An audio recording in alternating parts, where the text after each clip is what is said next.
Hello friends, ನಮಸ್ಕಾರ. ಕೀರ್ತಿ simple ಅಡುಗೆಗೆ ಸ್ವಾಗತ. ಬರಿವತ್ತ ಸಾಫ್ಟ್ ಆದಂಥ ಕಡ್ಲೆಬೇಳೆ ಹೋಳಿಗೆನ ಮಾಡೋಣ್ರಿ. ಬಾಯಾಗಿಟ್ರೆ ಕರಗುವಷ್ಟು ಸಾಫ್ಟಾಗಿ ಬರ್ತೈತಿ. ಈ ರೀತಿ ಒಮ್ಮೆ ಟ್ರೈ ಮಾಡಿ ನೋಡ್ರಿ. ಬರ್ರಿ ಮೊದ್ಲಕ್ಕೆ ನಾವು ಬೇಳೆನ ಕುದಿಸ್ಕೊಂಬಿಡೋಣ.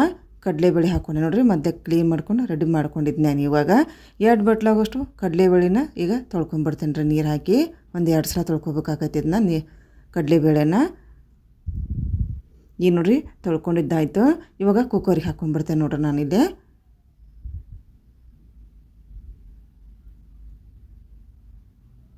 ಈಗ ನೀರು ಹಾಕ್ಕೊತೇನೆ ನೋಡ್ರಿ. 1 ಗ್ಲಾಸ್ ಆಗೋಷ್ಟು ನೀರು ಹಾಕ್ಕೊಂಡು ನಾನಿದೆ. ಈ ಸ್ವಲ್ಪ ಅರಿಶಿನ ಪೌಡ್ರ್ ಹಾಕ್ಕೊತೇನೆ ನೋಡ್ರಿ. ಸ್ವಲ್ಪ ಎಣ್ಣೆ ಹಾಕ್ಕೊತೇನೆ ನಾನು. 1 ಚಮಚ ಆಗೋಷ್ಟು ಎಣ್ಣೆ ಹಾಕ್ಕೊಂಡು ಈಗ ಒಂದು 3 ಸಿಟಿ ಮಾಡಿಸ್ಕೊಂಡ್ಬಿಟ್ಟೋಣ್ರಿ ಗ್ಯಾಸಿನ ಮೇಲೆ ಇಟ್ಟಿದ್ದನ್ನ. ಇವಾಗ ಕನಕ ರೆಡಿ ಮಾಡ್ಕೊಳ್ಳೋಣ. ಬೇಳೆ ಅಂಕರು ಗ್ಯಾಸಿನ ಮೇಲೆ ನಾನು 3 ಸಿಟಿ ಮಾಡ್ಕೋಕೆ ರೆಡಿ ಮಾಡ್ಕೊಂಡು ಇಟ್ನಿ. ಈಗ ಕನಕ ರೆಡಿ ಮಾಡ್ಕೊಳ್ಳೋಣ. 1 ಬಟ್ಲು ಮೈದಾ ಹಿಟ್ಟು ತೊಗೊಂಡಿನಿ. ಒಂದು 1/4 ಬಟ್ಲಾಗೋಕ್ಕಿಂತ ಇನ್ನೂ ಕಡಿಮೆನ ನಾನು ಚಿರೋಟಿ ರವೆ ತೊಗೊಂಡು ನೋಡ್ರಿ. ಈಗ ಮೈದಾ ಹಿಟ್ಟನ್ನು ಸಾನಿಸ್ಕೊಂಡ್ಬಿಡ್ತೇನೆ ನೋಡ್ರಿ. ಈಗ 1 ಬಟ್ಲಾಗೋಷ್ಟು ಮೈದಾ ಹಿಟ್ಟು ಹಾಕ್ಕೊಂಡು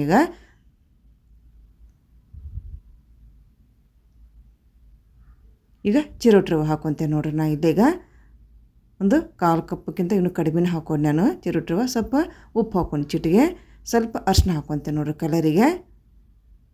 ಈಗ ಎಣ್ಣೆ ಹಾಕ್ಕೊತೇನೆ ನೋಡ್ರಿ. ಇವಾಗ ಒಂದು 2 ಚಮಚ ಆಗೋಷ್ಟು ಎಣ್ಣೆ ಹಾಕ್ಕೊಂಡು ಈಗ ಎಲ್ಲ ಹಾಕಿದ ಮ್ಯಾಗೆ ನೀಟಾಗಿ ಒಂದು ಸಲ ಡ್ರೈ ಆಗಿ ಮಿಕ್ಸ್ ಮಾಡ್ಕೊಂಬಿಡೋಣ್ರಿ ಹಿಟ್ಟನ್ನು.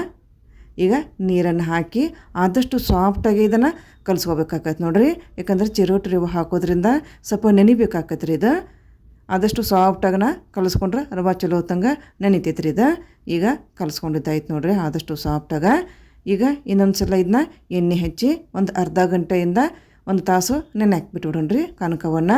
ಎಷ್ಟು ಚಲೋ ಹೊತ್ತಂಗೆ ನೆನಿತೈತಲ್ಲ ಹೋಳಿಗೆ ಅಷ್ಟು ಸಾಫ್ಟಾಗಿ ಹರಿಲಾರ್ದಂಗೆ ನೀಟಾಗಿ ಬರ್ತಾವೆ. ಇವಾಗ ಮುಚ್ಚಿಟ್ಬಿಡೋಣ್ರಿ. ಇವಾಗ ನೋಡ್ರಿ ಈಗ ಕುಕ್ಕರು ಕೂಡ 3 ಸಿಟಿ ಮಾಡಿಸ್ಕೊಂಡಿದ್ದು ಆಯಿತು. ಬೇಳೆ ಕೂಡ ನೀಟಾಗಿ ಕುದ್ದೈತೆ ನೋಡ್ರಿ. ಇವಾಗ ಈಗ ನೋಡ್ರಿ ಚಲೋ ಹೊತ್ತಂಗನ ಕುದ್ದೈತಿ. ಈಗಿಂದ ಬಸ್ಕೊಂಬಿಡೋಣ್ರಿ. ಕಟ್ಟನ್ನು ಸಪ್ರೇಟ್ ಮಾಡ್ಕೊಂಬಿಡೋಣ. ಅದನ್ನು ಕಟ್ಟಿನ ಸಾರು ಮಾಡ್ಕೊಂಬಿಡೋಣ್ರಿ ಕಟ್ಟನ್ನು. ಈಗ ನೀಟಾಗಿ ಇದನ್ನು ಕಟ್ಟನ್ನು ತಗೊಂಡಿದ್ದಾಯ್ತು ನೋಡ್ರಿ. ಇವಾಗ ಒಂದು ಬಾಳ್ಗೆ ಹಾಕ್ಕೊಂಡೆ ನೋಡ್ರಿ. ಇವಾಗ ಆದಷ್ಟು ಸಣ್ಣ ಉರಿಯಾಗ ಇದನ್ನು ಬೆಲ್ಲನ ಕೂಡಿಸ್ಕೋಬೇಕಾಗತ್ತೆ ನೋಡ್ರಿ. ಈಗ ನೋಡ್ರಿ ಬೆಲ್ಲ ಹಾಕ್ಕೊತೇನೆ ಇಲ್ಲಿಗ.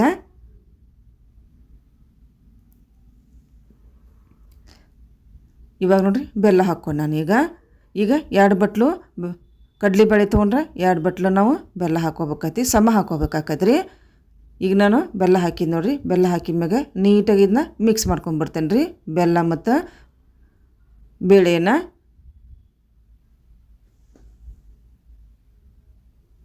ಈಗ ನೋಡ್ರಿ ಮಿಕ್ಸ್ ಮಾಡ್ಕೋತನೇ ಇರಬೇಕಿದನ್ನ ಈ ರೀತಿ. ಆದಷ್ಟು ಸಣ್ಣ ಉರಿಯಾಗನೇ ಇದನ್ನು ಈ ರೀತಿ ಬೆಲ್ಲವನ್ನು ಕರಗಿಸ್ಕೋಬೇಕಾಗತ್ತೆ ಈ ರೀತಿ ಬೇಳೆ ಜೊತೆನ. ಈ ನೋಡ್ರಿ ಮಿಕ್ಸ್ ಹಾಕ್ಬಂತು. ಬೆಲ್ಲನೂ ಕೂಡ ನೀಟಾಗಿ ಕರಗಾಕ ಕುಂತೈತಿ. ಇವಾಗ ಏಲಕ್ಕಿ ಪೌಡ್ರ್ ಹಾಕ್ಕೊಂಡ್ರಿ. ಇವಾಗ ಹೂರ್ಣಕ್ಕೆ ಏಲಕ್ಕಿ ಪೌಡ್ರನ್ನ ಹಾಕೋಣ. ಒಂದು 2 ರಿಂದ 3 ಏಲಕ್ಕಿ ತೊಗೊಂಡಿದ್ನಿ, ಅದು ಕುಟ್ಟಿಟ್ಕೊಂಡಿದ್ನಿ, ಅದನ್ನು ಹಾಕ್ಕೊತೇನೆ ನೋಡ್ರಿ. ಇವಾಗ ಈಗ ನೋಡ್ರಿ ಮಿಕ್ಸ್ ಮಾಡ್ಕೊಂಡಿದ್ದು ಆಯ್ತು. ಇವಾಗ ಇದು ಆರಿದ ಮೇಲೆ ಮಿಕ್ಸಿ ಜಾರಿಗೆ ಹಾಕ್ಕೊಂಡು ನೀಟಾಗಿ ಇದನ್ನು ಮಿಕ್ಸಿ ಜಾರ್ ಒಳಗೆ ಇದನ್ನ ಹೂರ್ಣ ಮಾಡ್ಕೊಂಬಿಡೋಣ್ರಿ. ಈಗ ನೋಡ್ರಿ ಈಗ ಆಯ್ತು. ಇವಾಗ ನೀಟಾಗಿ ಕುದ್ದಿದ್ದು ಆಯ್ತು. ಇವಾಗ ಹಾಕ್ಬಿಟ್ಬಿಡೋಣ. ಈಗ ಚಲೋ ತಂಗ ಬೆಲ್ಲ ಜೊತೆ ಇದು ಕುದ್ದಿರ್ಬೇಕು ನೋಡ್ರಿ. ಈಗ ಮಿಕ್ಸ್ ಆಗಿದ್ದಾಯ್ತು. ಈಗ ಆರಿದ ಮೇಲೆ ಮಿಕ್ಸಿ ಜಾರಿಗೆ ಹಾಕ್ಕೊಂಡು ಇದನ್ನು ನೀಟಾಗಿ ಇದನ್ನ ಮಿಕ್ಸಿ ಮಾಡ್ಕೊಂಬಿಡೋಣ್ರಿ. ಈಗ ನೋಡಿ ಆರೈತಿ. ಈಗ ಮಿಕ್ಸಿ ಜಾರಿಗೆ ಹಾಕ್ಕೊತೇನೆ ನಾನು. ಆದಷ್ಟು ಸಣ್ಣಗನ ಒಂದು ಕಾಳನ್ನು ಇರಬಾರ್ದು ಇದು. ಅಷ್ಟು ನಾವು ಸಣ್ಣಗೆ ಇದನ್ನು ರುಬ್ಕೋಬೇಕಾಗತ್ತೆ ನೋಡ್ರಿ. ಈಗ ನೋಡಿ ನೀಟಾಗಿ ರುಬ್ಕೊಂಡಿದ್ದಾಯ್ತು. ಈಗ ಅದನ್ನ ಪಾತ್ರೆಗೆ ಹಾಕ್ಕೊಂಬಿಡೋಣ್ರಿ ಈ ಹೂರ್ಣವನ್ನು. ಈಗ ನೋಡಿ ಎಷ್ಟು ಚಲೋ ತಂಗನಪ್ಪ ಇದನ್ನ ಹೂರ್ಣ ಮಿಕ್ಸಿ ಮಾಡ್ಕೊಂಡಿದ್ದೆ ಆಗೈತೆ ನೋಡ್ರಿ. ಈಗ ಒಂದು ಪಾತ್ರೆಗೆ ಹಾಕ್ಕೊಳ್ಳೋಣ. ಈಗ ನೋಡ್ರಿ ಇದನ್ನ ನೀಟಾಗಿ ಒಂದು ಪಾತ್ರೆಗೆ ಹಾಕ್ಕೊಂಡಿದ್ದು ಆಗೈತೆ. ಎಷ್ಟು ಚಲೋ ತಂಗನ ಸಾಫ್ಟಾಗಿನ ಈಗ ಒಂದೂ ಬೇಳೆ ಇಲ್ಲ, ಅಷ್ಟು ನೀಟಾಗಿ ಬಂದೈತಿ ಹೂರ್ಣ. ಈ ಕಡೆ ಕನಕ ಕೂಡ ನೀಟಾಗಿ ನೆಂದೈತಿ ನೋಡ್ರಿ. 1 ತಾಸು ಬಿಟ್ಟಿತ್ತು ಅದನ್ನ ನೀಟಾಗಿ ನೆಂದೈತಿ. ಈಗ ಹೂರ್ಣ ಮತ್ತು ಕನಕ 2 ಕೂಡ ರೆಡಿ ಆದ ನೋಡ್ರಿ. ಈಗ ಸ್ವಲ್ಪ ಕೈಗೆ ಎಣ್ಣೆ ಹಚ್ಕೊಂಡು ಇನ್ನೊಂದು ಸಲ ಇದನ್ನ ನಾದ್ಕೊಂಬಿಡೋಣ್ರಿ. ಇವಾಗ ಈಗ ಎಲ್ಲ ರೆಡಿ ಆಯ್ತು. ಇವಾಗ ಹೋಳಿಗೆ ಮಾಡ್ಕೊಂಬಿಡೋಣ. ಈಗ ಒಂದು ಎಣ್ಣೆ ಕವರ್ ತೊಗೊಂಡೆ ನೋಡ್ರಿ. ಈಗ ಎಣ್ಣೆ ಕವರ್ ಮ್ಯಾಗ ಈಗ ಈ ರೀತಿ ಕನಕ ಹಾಕ್ಕೊಂಡು ಇದನ್ನ ಈ ರೀತಿ ಲಟ್ಟಿಸ್ಕೊಂಬಿಡೋಣ. ಈಗ ಅದಕ್ಕೆ ಹೂರಣ ಇಟ್ಕೊಂಬಿಡೋಣ್ರಿ. ಹೂರಣ ಇಟ್ಕೊಂಡು ನೀಟಾಗಿ ಇದನ್ನ ಮಡ್ಚ್ಕೊಂಬಿಡೋಣ.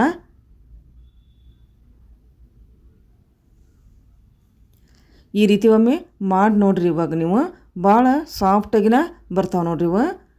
ಈಗ ನೀಟಾಗಿ ಈಗ ತುಂಬ್ಕೊಂಬಿಡೋಣ್ರಿ. ಇವಾಗ ಮೇಲೇನು ಹಿಟ್ಟು ಹೆಚ್ಚಿಗೆ ಬಂತಂದ್ರೆ ಅದನ್ನ ತೊಗೊಂಬಿಡೋಣ್ರಿ. ಇವಾಗ ಇಲ್ಲ ಕರೆಕ್ಟ್ ಆತಂದ್ರೆ ಅಷ್ಟೇ ಅಲ್ಲೇ ಇದನ್ನ ಮಾಡಿಬಿಡೋಣ ಫೋಲ್ಡ್.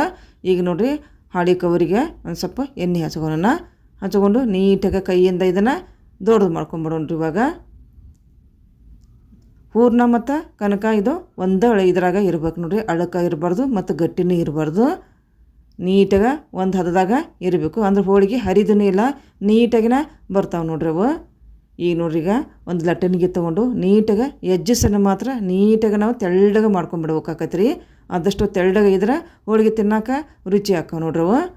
ಈಗ ನೋಡಿರಿ ಇಷ್ಟು ತೆಳ್ಳುವಾಗ ಲಟ್ಸ್ಯಾನ ನೋಡ್ರಿ. ಇವಾಗ ನಾನು ಆದಷ್ಟು ಎಜ್ಜಿಸನ್ನು ನಾವು ತೆಳ್ಳಗೆ ಮಾಡ್ಕೋಬೇಕಾಕೈತಿ. ಈಗ ಬರ್ರಿ ಈಗ ಹೋಳಿಗೆಯನ್ನು ಬೇಯಿಸ್ಕೊಂಬಿಡೋಣ. ಈಗ ನೋಡಿರಿ ಹಂಚಿಟ್ಕೊಂಡೀನಿ, ಸ್ವಲ್ಪ ಎಣ್ಣೆ ಹಾಕೊಂಡು ಈಗ ಹೋಳಿಗೆ ಹಾಕ್ಕೊಂಬಿಡೋಣ್ರಿ. ಇವಾಗ ಹಾಕಿದ್ನ ಆದಷ್ಟು ಸಣ್ಣ ನೂರಾಗ ಇದನ್ನ ಬೇಯಿಸ್ಕೋಬೇಕಾಕತ್ತೆ ನೋಡ್ರಿ. ಜೋರು ನೂರಿ ಇಡಬಾರ್ದು, ಹೊತ್ತು ಹೋಗ್ಬಿಡ್ತೈತ್ರಿ ಅದು. ಈಗ ನೋಡಿರಿ ಎಣ್ಣೆ ಹಾಕೋಣ. ಈಗ ಎಣ್ಣೆ ಹಾಕ್ಕೊಂಡು ಎರಡು ಸೈಡ್ ನೀಟಾಗನ ಸಣ್ಣ ನೂರ್ಯಾಗ ಇದನ್ನ ಬೇಯಿಸ್ಕೊಂಬಿಡೋಣ್ರಿ. ಈ ಒಂದು ಅಳತ್ಯಾಗ ನೀವು ಕೂಡ ಒಮ್ಮೆ ಟ್ರೈ ಮಾಡಿ ನೋಡ್ರಿ. ಹೂರ್ಣ ಮತ್ತು ಕನಕ ಒಂದು ಸಮಾನ ಇರಬೇಕು ರೀ ಅವು. ಅಂದ್ರೆ ಹೋಳಿಗೆ ಒಟ್ಟು ಕಟ್ಟಾಗಲೌದು ನೋಡ್ರಿ. ನೀಟಾಗನ ಬರ್ತಾವೆ. ಅಳಕಿದ್ರೆ ಅಳಕ ಇರಬೇಕು, ಗಟ್ಟಿದ್ರೆ ಗಟ್ಟಿನೇ ಇರ್ಬೇಕು ನೋಡ್ರಿ. ಈಗ ನೋಡ್ರಿ ಹೋಳಿಗೆ ರೆಡಿ ಆಯ್ತು. ಇವಾಗ ಇನ್ನೊಂದು ಕಡೆ ಎಣ್ಣೆ ಹಚ್ಕೊಂಡು ಇದನ್ನ ತಗೊಂಬಿಡೋಣ್ರಿ. ಇವಾಗ ಈಗ ಸಾಫ್ಟ್ ಆದಂಥ ಕಡಲೆಬೇಳೆ ಹೋಳಿಗೆ ರೆಡಿ ಆಯ್ತು ನೋಡ್ರಿ. ಈ ರೀತಿ ಬಂದೈತಿ. ಈಗ ಎಷ್ಟು ಸಾಫ್ಟಾಗಿನ ಬಂದೈತೆ ನೋಡ್ರಿ. ನಿಮಗೂ ಕೂಡ ಈ ಒಂದು ಹೋಳಿಗೆ ರೆಸಿಪಿ ಲೈಕ್ ಆಗಿದ್ರೆ ಒಂದು ಲೈಕ್ ಮಾಡಿರಿ, ಆದಷ್ಟು ಶೇರ್ ಮಾಡಿರಿ. ಹಾಗೆಯೇ ಈ ಒಂದು ಹೋಳಿಗೆಯ ರೆಸಿಪಿನ ನೀವು ಕೂಡ ಟ್ರೈ ಮಾಡಿರಿ. ಅಷ್ಟು ಸೂಪರಾಗಿ ಸಾಫ್ಟಾಗಿ ತೆಳುವಾಗಿನ ಬಂದ ನೋಡ್ರಿ. ಈ ಒಂದು ಮೆಥಡ್ನಾಗ ಹಬ್ಬಕ್ಕೆ ನೀವು ಕೂಡ ಒಮ್ಮೆ ಮಾಡಿರಿ. ಈಗ ಹಬ್ಬಗಳು ಸಾಲು ಬರಾಕೊಂತಲ್ಲ, ಒಮ್ಮೆ ಟ್ರೈ ಮಾಡಿರಿ. ಲೈಕ್ ಆಗಿದ್ರೆ ಲೈಕ್ ಮಾಡಿರಿ, ಶೇರ್ ಮಾಡಿರಿ,